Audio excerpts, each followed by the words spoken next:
Now today, we will be talking about how African identity has historically been shaped by male experiences, particularly in political leaderships, intellectual traditions, and also cultural representation.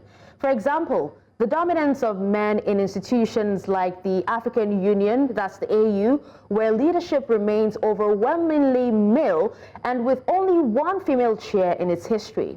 Now, Pan-Africanism too has largely excluded women's voices, reinforcing a male-centered narrative of what it means to be African.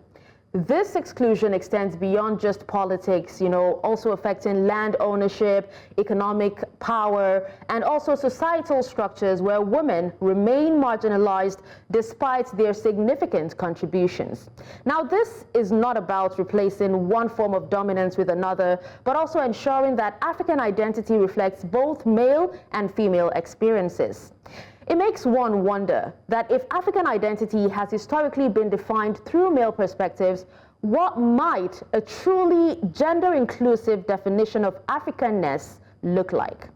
Now, to speak more on gender inclusion and also challenging patriarchy in Africa, we're joined by three guests. First of all, would like to welcome Dorothy Nuhu-Aken'ova. She is a political analyst. She is also a 2023 presidential aspirant and a politician. Thank you so much for joining us.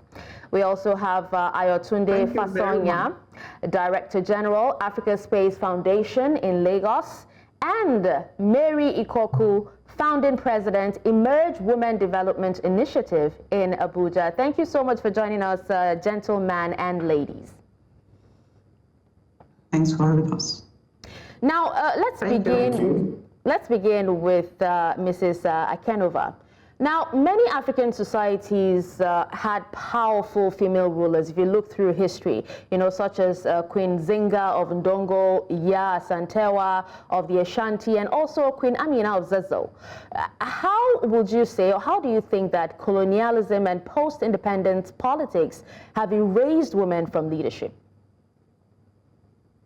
I think that the colonial masters came with religion on one hand and the definition of gender, power, balance, roles, and responsibilities on the other.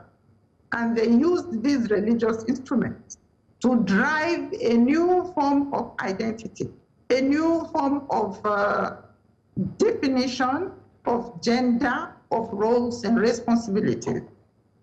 And these were pushed aggressively, and because religion does not give room for people to have alternative thought, people were obliged to conform with these definitions if they identify with the religious principles that were brought.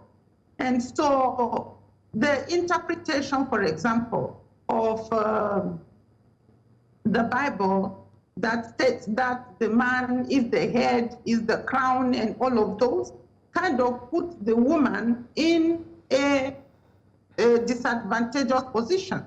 And when it now requests of the woman to be submissive, and then people go interpreting submissive to mean being submissive to any man, which is not the way the feminists interpret the text, then women are obliged to follow a certain model, and men are taught to be domineering.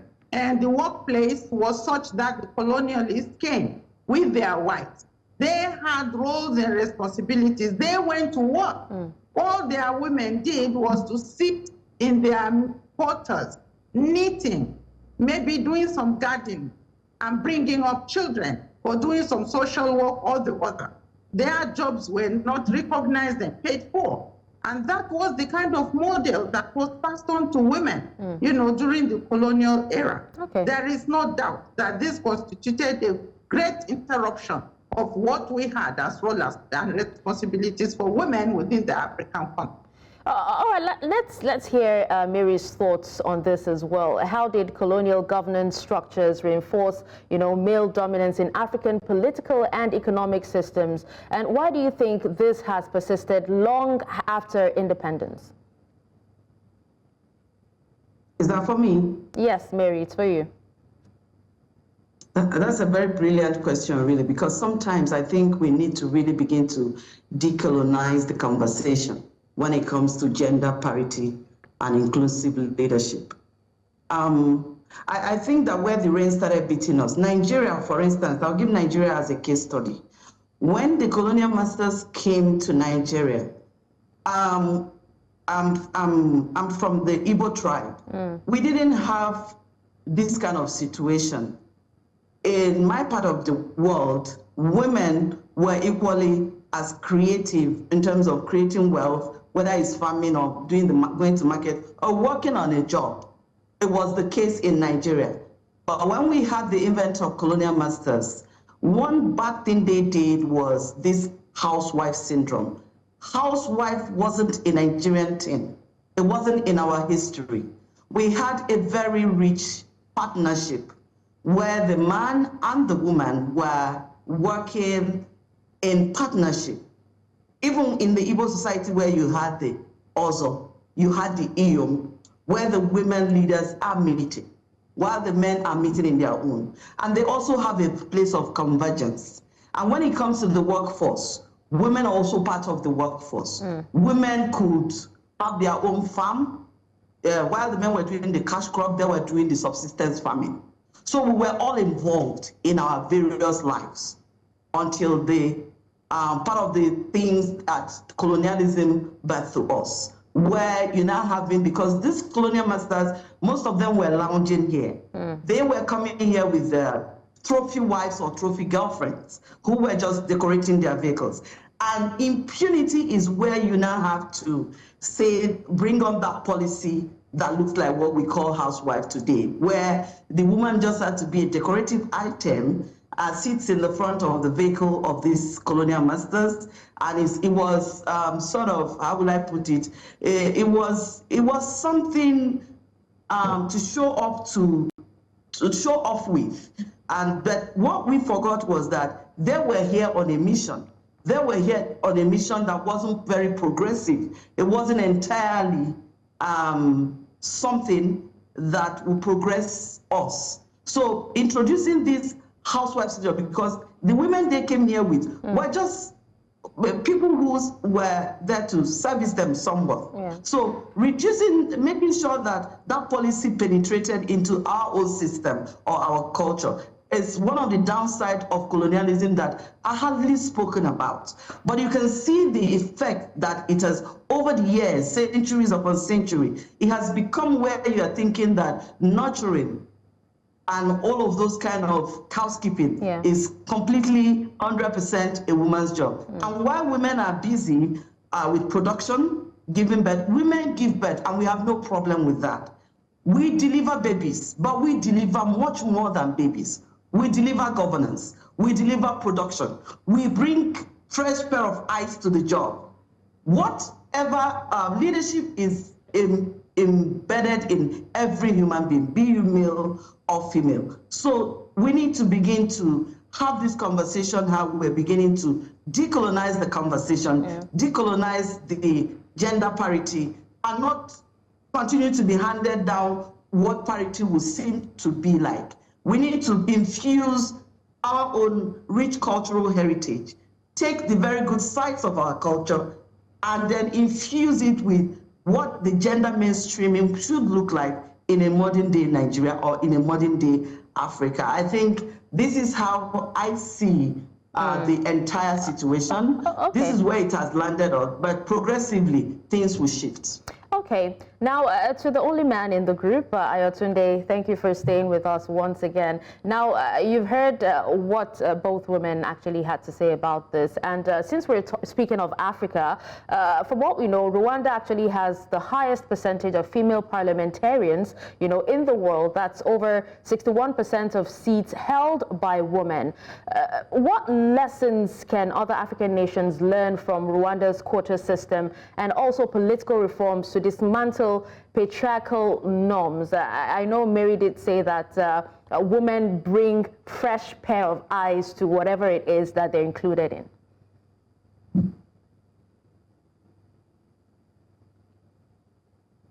So it's amazing to listen to this conversation, and particularly because I'm an advocate of what they're talking about.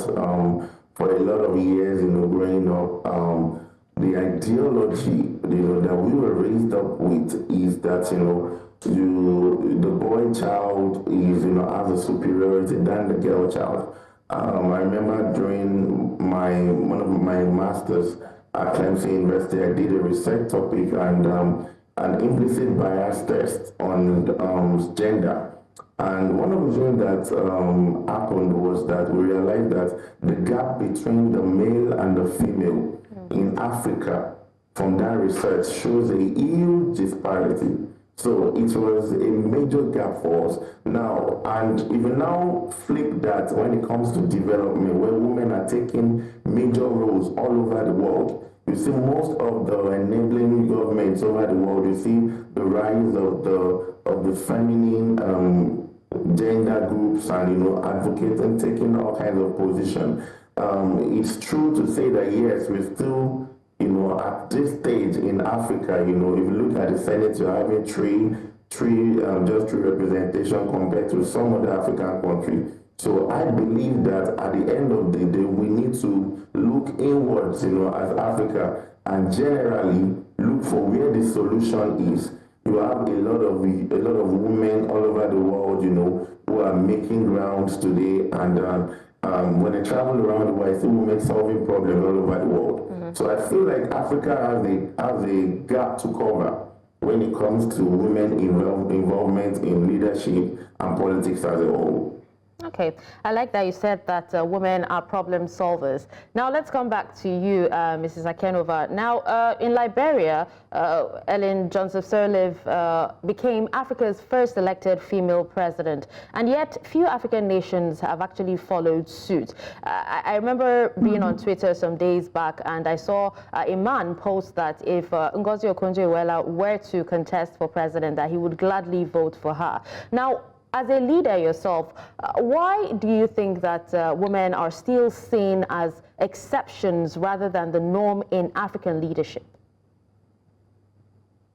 Well, because we have not managed to redefine ourselves, to redefine, do a self-determination as a country, where we need to be and where we need to go, and as a continent. Yes, we do have these examples that are shining examples. They did very, very well. But we still have patriarchy very deeply rooted. And it is difficult uprooting it because the harder we try, the more entrenched it is becoming because of the structures that are put in place to perpetuate patriarchy. Now, we have to be very deliberate in presenting the models that we have, the role models that we have so far. Unfortunately, we are still battling with resources because we do not have enough financial to compete with the men like we ought to. We also do not have the facilities in place to be able to mentor the young people who are interested in leadership positions. We have challenges with the religious campaigns that go on and that are proceed aggressively with a lot of those of patriarchy in it. And all of this is making it very difficult for us to dismantle patriarchy, for these gains to be expanded, to reach more women than we have had. Yes, people would tell you all the time that women have enough population to vote other women into power. In Nigeria, for example, we are like 50-50, and it is possible with the number of votes that people get to become president, for a woman to become a president in Nigeria. But the question is, how educated are the women? When school enrollment continues to be a problem for women, when women continue to drop out of school at young age, hardly ever reaching the secondary school level or even the university, how do we handle women progress when many girls are getting married at a young age and are becoming mothers and have to cope with all of these challenges? And of course, the counter product of all of this is the fact that the girl is not going to get skilled. She's not going to get a well-paid job. She's going to have very low income. And with low income, she's not able to make the kind of leadership impact that she ought to be making. And politics is very demanding. It requires lots of resources. Women pulling resources together to make sure that a woman image has remained also a huge challenge, especially in Nigeria, like we say. Okay. Now coming back to you, Mary, there was something that former president of Tanzania, Julius Nyerere, described. He described Africanness as a feeling of mutual involvement that pervades political and cultural life. Now, given that, Africa actually boasts of so many, female figures, would you say that the African male leaders are truly committed to gender equality, or do they simply use it, or do they simply use women's rights as a political rhetoric? Oh, well, interesting.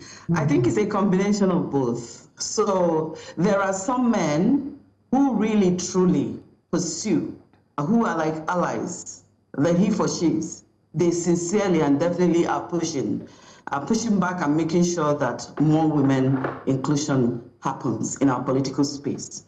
But for some, it's just a political gimmick. It's just what they use to score political goals. And it's like an election, it's like a manifesto just to win the votes for some of them. But that does not preclude the fact that there are also a very few tiny group of men who are well brought up by very strong women and 50-50 father figures who have raised them to know that inclusion of women will lead to the development of our nation or any space, if you like. And that said, I think Africa as a whole is where civilization started. So that's why you can also see that Africa is also pulling its own weight in producing female presidents like that.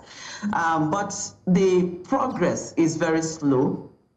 And sometimes you see that even with the success stories that you hear from Rwanda and all of those kind of African countries, there's also still a very much low level of representation.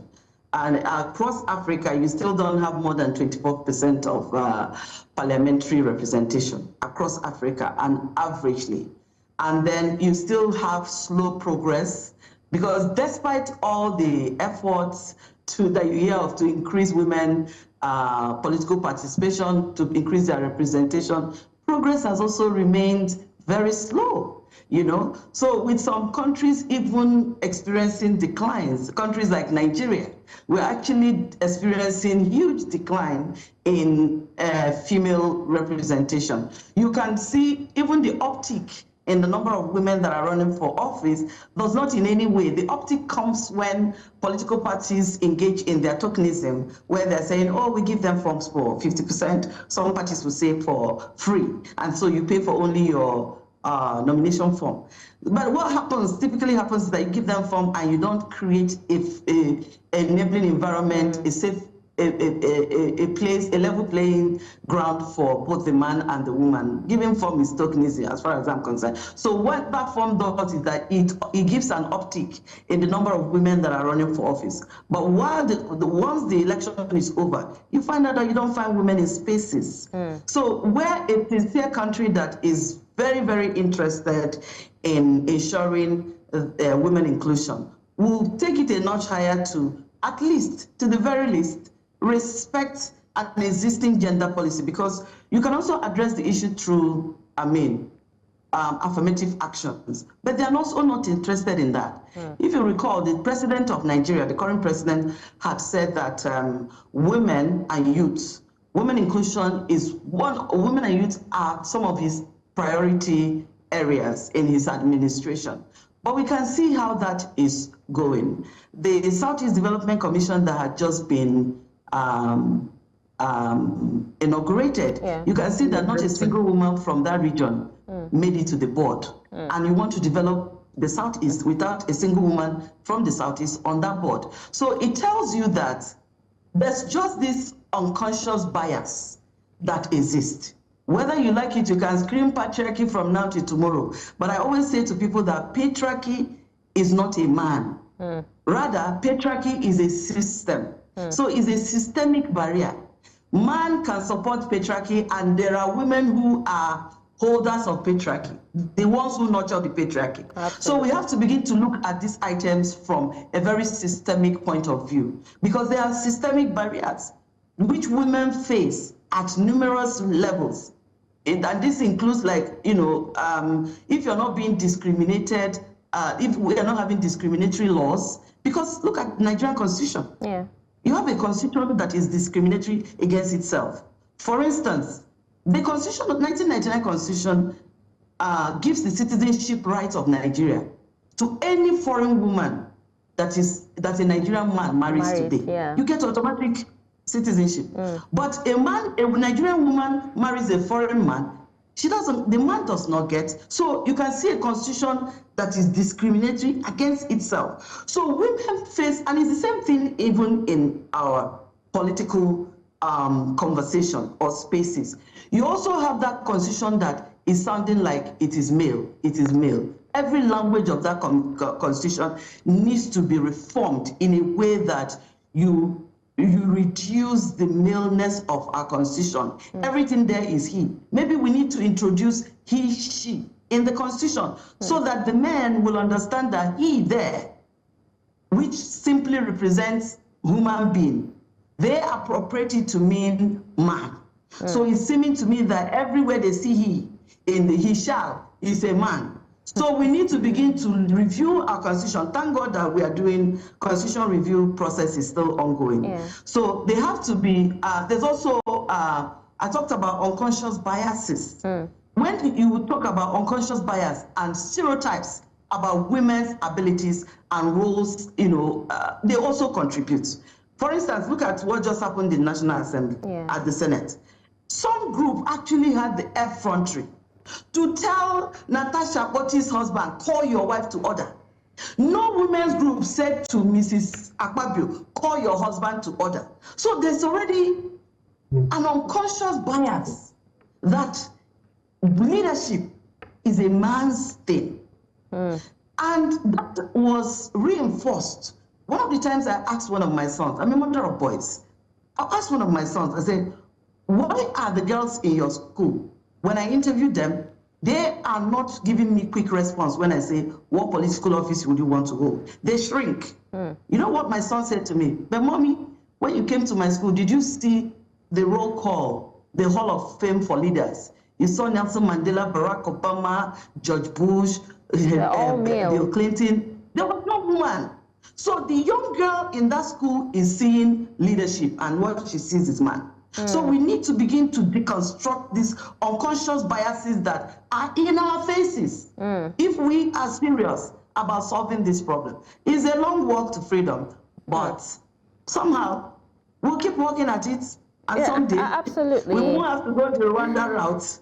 Anyway. Absolutely, Mary. And I just knew that, you know, somehow you're going to touch on what happened in the National Assembly, and you really didn't disappoint me. But then, moving on, Mrs. Aken'ova, let's talk about, you know, we know some Pan-African movements, you know, continue to center male intellectuals while ignoring contributions of female thinkers. So many female thinkers out there, like Funmilayo Ransome Kuti and Wangari Maathai, you know, those who are late as well. Wangari Maathai from Kenya. Now, the talk about feminism, you know, when you talk about feminism, so many people seem to think it was an imported idea from the West. Why is African feminism often dismissed as a Western import, when truly African women have actually led political movements for centuries? Yeah, I think it is because of the label that we are using. We are calling it feminism. And feminism is not an African language, it's not a Nigerian language. So it is likely for people to think it is important. What we can do, because we know the definition of who a feminist is, what she does, is to repeatedly educate people. When we use the term feminism, we should accompany it with a simple definition so that people understand that what we're talking about is not alien to our culture. What was it that Ransom Kuti did that made her a feminist thinker? What was it that Amina, Queen of Zazzau, did, Gambo Sawaba, or even in a more recent memory, people like Professor Bene Maduna, Aisha, all of those are thinkers, and we can describe their work. These are women who said no to every form of injustice, regardless of where it was found. They kicked against impunity when it came to gender differential. And so, as feminists and as women, we must always define it. It may be time for us to begin to find a terminology in our own language that reflects who a feminist is.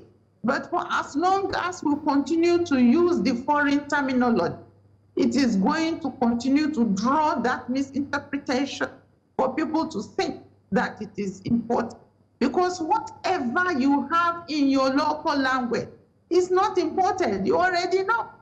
And we've used these arguments a lot in the UN and around the corridors of power, even in Nigeria, to say that, hey, we have a name for this in local language, so it is not West. You stop it there. We need to move to that, level. But before we get a word that we can all agree to use that has, local spicing in it, every time we say feminism, let us describe it. I was with a group of young women recently. There were 4 of them who came to an IDP camp to work, and do counseling, provide palliatives to women and children. And I introduced myself to them because I was meeting them for the first time. I was there for a different outreach. It was a medical outreach. And I told them that I'm feminine.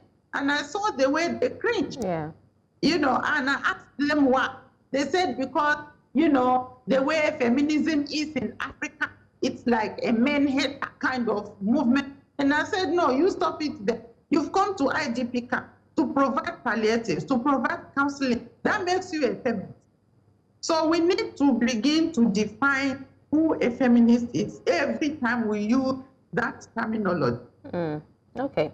Well, we would actually have to take a quick breather now. When we come back, we'll definitely continue with this conversation. Do stay with us.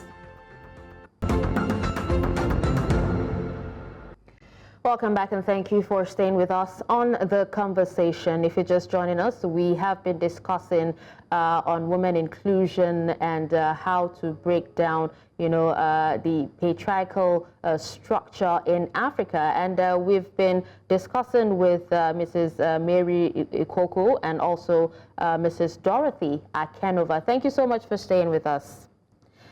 Now, let's continue with Mrs. Ikoku. Now, is it possible to separate being an African, or as they call it, Africanness, from maleness? Given that African traditions, leadership, and even political movements have historically been male-dominated.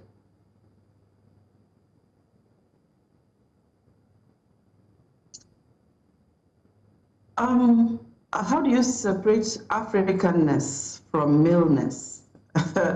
I don't see how that is going to happen. The thing is that, for instance, if you look at the issue of feminism, some people were even saying, should we call ours African feminism? So it's a distinct kind of feminism that has its peculiarities in African roots. And that's marks of a lot of ignorance.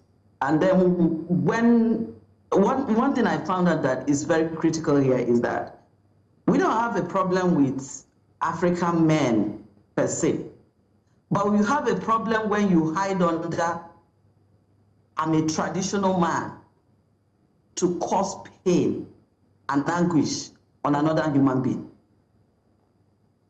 So there's also a big misunderstanding around equality. Every human being should be equal. There's also a very big misunderstanding around the issue of equality and sameness. So you see people that are arguing up and down. Oh, we are not the same women. Who told you I want to be a man? Oh, we men have their, yes. We're not the same. We all have our peculiarities. The men have their muscles and all that, their woman that is, whatever that is flying up and down. I don't. And I don't even in my next world wish to be a man. But men do enjoy these privileges that make them have fears when we want to correct the world and make it a happier place. Like in the order of marriage, even if people who are using religion as a benchmark to continue to suppress the woman, if you go into the Bible, which I am a Christian, so I can always quote the Bible. With the creation story, it said, let us make man in our own image. And in the next page, it says, in his likeness, in his image and likeness, he made man. It went further to say, male and female, he made them. Man in that creation story simply means human being. God created, the creation story is that human being was created and in the image and likeness of God. And they were created male and female. Leadership is bestowed by God to man and woman. There are marriages you see today, the man can't lead. And I always tell the women in my world, when you notice that the man in your life, who you love so much, don't have that strong leadership quality, cover up for him. If you don't take charge, your children will suffer, your family will be down. So where he is low, you stand up and help him. Because continuing to imagine that God will create every human being and give power to deliver leadership to only one gender is not possible. God is not a fool. So, and when people feel that I don't have a problem with the man is the head of the family, no problem. But the question is, feminist is asking you, I love the fact that my husband is the head. Just the way President Bola Ahmed Tinubu is the president. Even as he is the president, anybody can lead. So since the man is the head, is the leader, I ask this question every time. When the MD, CEO of a company has a headache, what would he take? Panadol, paracetamol, or any of the analgesics? When the cleaner in that same company has a headache, what would she take? The same medication. What that tells you is that leadership role is just a role play. It does not reduce the humanity or the quality in humanity of the person who serves under you. And this is the part people need to really understand. We don't have to change the name of feminism. It is what it is. And feminism, people need to know that feminism is not a woman. Just the way I tell you that patriarchy is not a man. It is a system. And a woman can support that patriarchal system the same way a man can support feminism. I'm married to a very staunch feminist. I'm raising strong feminists. And their wives will be very happy with that. So it behoves on parents to begin to also take the matter home and start raising men who will work side by side in partnership with their sisters, with the women in their lives, and the country will be better for it. Because when another gender feel they have, it seems like it's privileges. So it is the fear of losing those perceived privileges that is giving feminism a bad name. Feminism is not, as a feminist, you fight for both gender. A feminist will stand up and say, in Anambra, in some part of the Southeast, a girl child will be sent to school and the brother is sent to apprenticeship. A feminist will fight for that boy. So it's not just about, it's about the gender, both gender, and gender is not just woman. So you want to upscale and create a balance, create an equal world where everybody is served, everybody is happy, everybody is better treated. And love is shared equally. I don't know why it is difficult for many people to understand this issue or this ideology, or to begin to tinker it, or even if people say, oh, there are the people you call the angry birds. Yeah, in fact, in my own book, I think it's better you even have the angry bird than not have feminists at all. The worst thing is not to have anyone voicing, raising, standing up for the women and girls of this country. It is very important. Absolutely. Because Nigeria as a nation cannot develop without utilizing the talents, the potentials, the capacity of the other half of its population, not just the women. You're going to have a poor country. And this is part of why this country is still poor. This is part of why because when you run a more inclusive government, you run and you have inclusive reforms. You have inclusive policy making. Women bring what they bring to the table. They have foresight. They have intuition. The men think straightforward like this, logic. But the woman on that table is bringing intuition. She's bringing foresight. She's bringing sixth sense. Take those things three out of the table. That's why we're shaking like this. So let nobody get it twisted. Okay. It is something good for the nation's development. All right, Mrs. Ikoku. Now let's speak to Ayotunde. Ayotunde is still on this. Let's hear it from a male perspective now. If you think, that it's possible to remove, Africanness from maleness, if it's possible to separate both, being African and being male. Okay, thank you so much, and thank you, Mary. She spoke so passionate, and but I love the fact that you were able to put a clear dichotomy when it comes to what feminism should be and the reality of what we're facing today. I also buy into your idea because I remember a research that postulated that women, according to our Center for Developing Child, that the mind of a woman works like an airport system where, it's taking care of, the luggages, taking care of the visa, taking care of the plane arrangement, all at the same time. So, and if you look at the way, women operate their home, generally, you see them taking care of the children, the house help, the management of the home, and all of that. Men are more transactional in nature.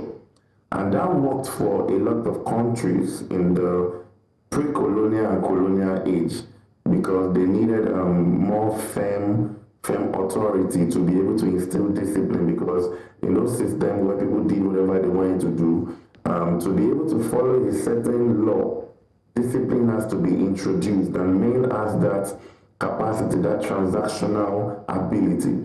But now in the contemporary age, in the 21st century, where you have women introduced, and you have the liberation so much in terms of diversity, equity, and inclusion, and then you have women speaking up and their voices up now. So it's easier to say we want more women in leadership because we have them as transformational leaders. Because the woman will put in the empathy to put in and still get the work done. And that's where we've gotten to. So most of the first world countries have been able to transition from that. Unfortunately, most of the African countries we've not been able to move beyond that barrier. In fact, it is implicit. When I did the test, an implicit bias test, when it comes to this leadership traits, I realized that I did a comparison of Nigeria to US. I realized that US enjoys 91% of inclusion compared to 30% for Nigeria. So a country like Nigeria, so the gap is still wide. But the problem that we are looking at in Africa is, for example, we go to a first world country like America. They do a lot of training. I did some projects with U.S. Department of State, and they will continue to do courses on DEI to be able to properly postulate what feminism it tends to inequality.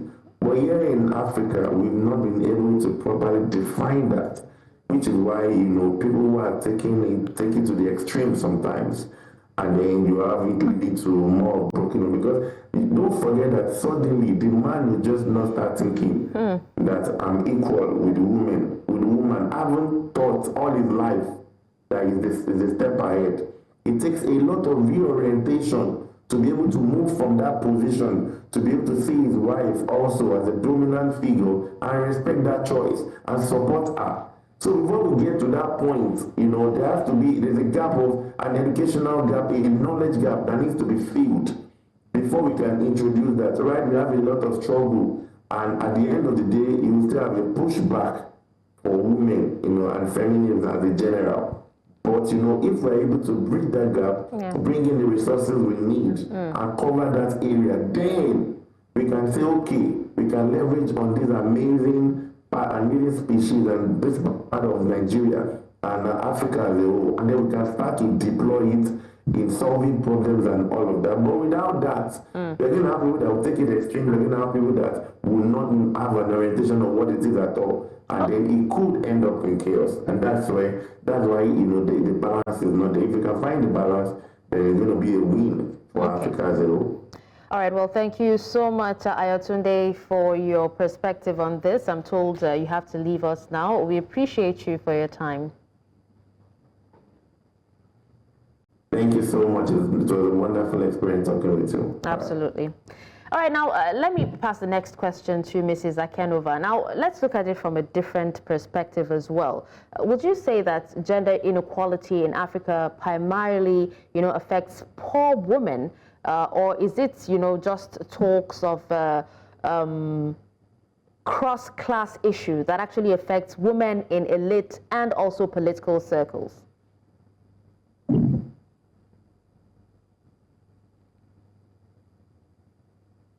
Sorry, Dasha, the network was skipping, so I didn't get the complete question. Okay, I was actually asking if you think that gender inequality in Africa primarily affects just poor women, or is it, a cross-class issue that affects women in elite and political circles as well? Oh, I get that now. Before I come to the question, however, I'm very interested in the conversation about separating Africanism or Africa okay, all right, please go ahead. Yeah. I think that, we could talk about masculinity and masculinities and question those, because those are socially created. Those are the social constructs, but when it comes to maleness, it is biological. There is no way we are going to separate maleness from Africa, because maleness is biological. But we could work at redefining masculinity so that we can curb all the excesses that my sister Mary was referring to. I just thought that I should highlight that. Now, on gender inequality, women are not a homogeneous. Women are diverse. You've mentioned poor women, but there are women with disabilities, there are, married adolescent girls, there are women in sex work, there are women injectable drug users, there are women, who are aged, there are women in all sorts of categories, and they are all affected by inequality. There is hardly a woman who's gone through birth to adulthood that has not experienced one form of inequality or the other.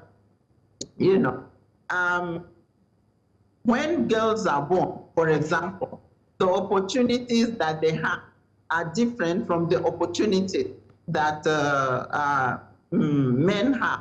from childhood, the kind of toys that girls are given is different from the kind of toys boys are given. The way we are socialized, has to do with, the patriarchal system, where the male value domination is there. Some preference, rings through all the time.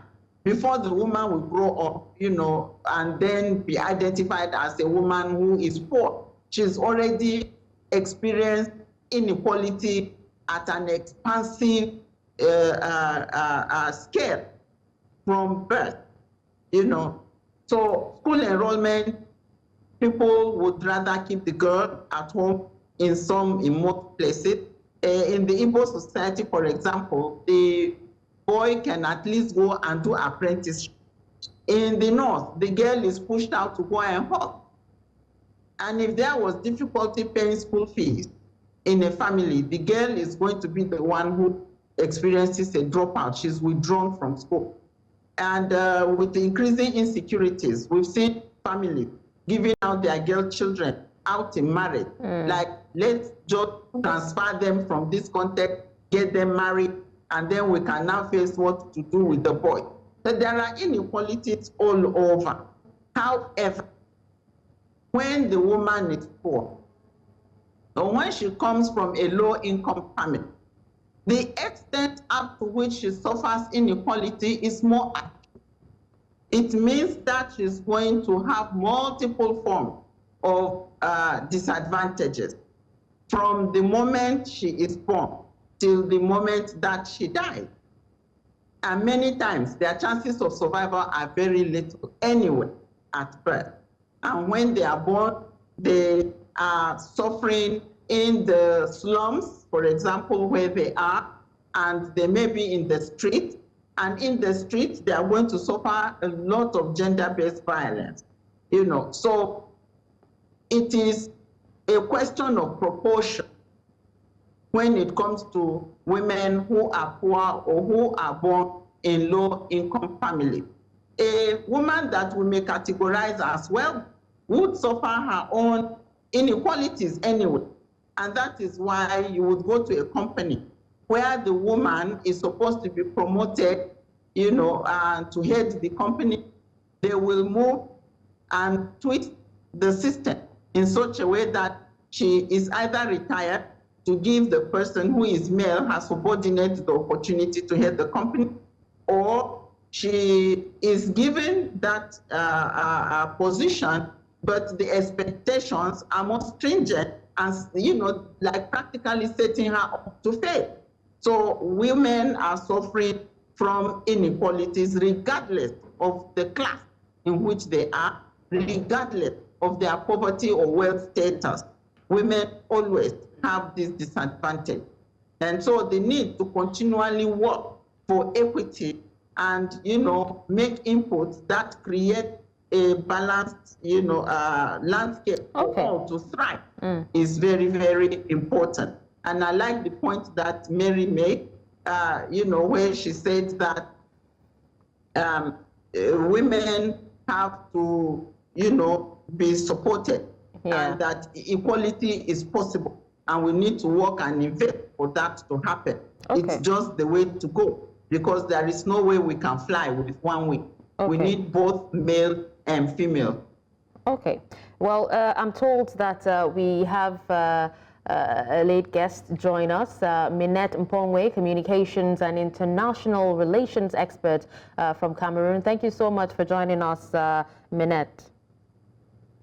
If you can hear me. Hello, can you hear me? Yes, I can hear you. Can you hear me, please? Yes, I can hear you now. Thank you so much for joining us. I'm sure you've been following up on, everything that has been said from the beginning of the show. I would love to, have your take, have your view on, gender inclusion, gender disparity, in Africa, in every facet of Africa in general.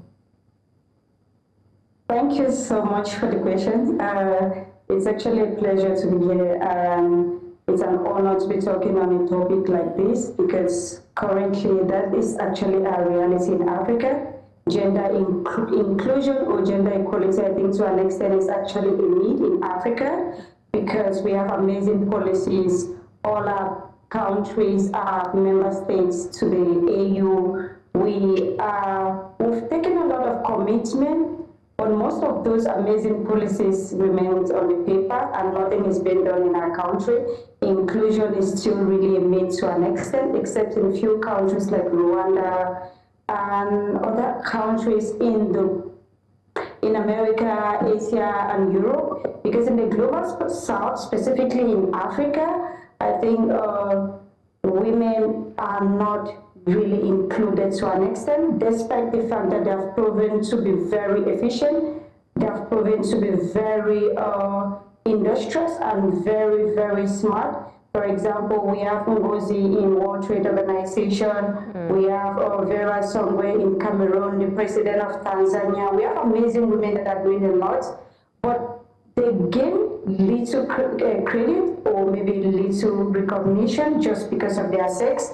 But like I always tell people, leadership is availability. Leadership has nothing to do with sex or gender.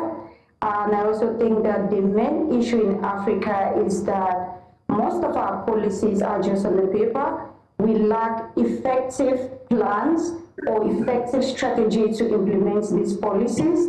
And this is actually because most of the times these policies are always developed by a certain group of people, that it is always developed by maybe the male sex, or it is always developed at the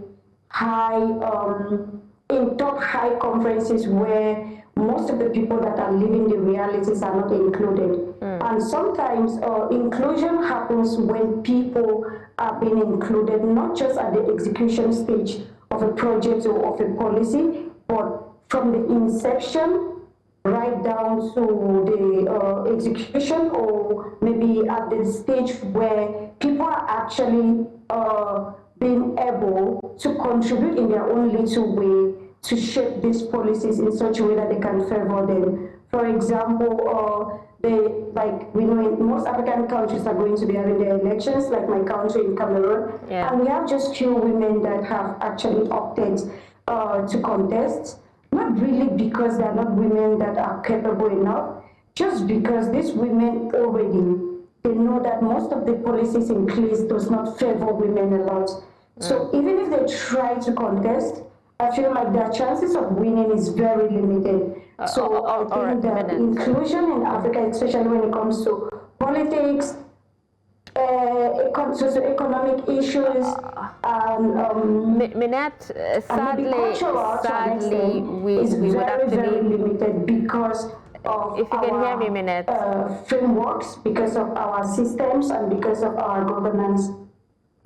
Well, sadly, Minette, we sincerely apologize, for bringing you in late. We wish we actually had much more time with you, and also to hear from, a different perspective, being that you're from Cameroon. But we'll definitely bring you back on the show to discuss further on this. Thank you so much to all our guests. We've had Dorothy Nuhu-Aken'ova, politician, former presidential aspirant under the SDP from Abuja. We also had Ayotunde Fasanya, Director General, Africa Space Foundation from Lagos. Mary Ikoku, founding president, Emerge Women Development Initiative in Abuja, and also Minette Mpongwe, communications and international relations expert from Cameroon. We sincerely we thank you so much for your time, and we thank you for your expert's view as well. And with that, we've come to the end of the conversation. Thank you so much for staying tuned. Until next time, I remain Dawson Usman.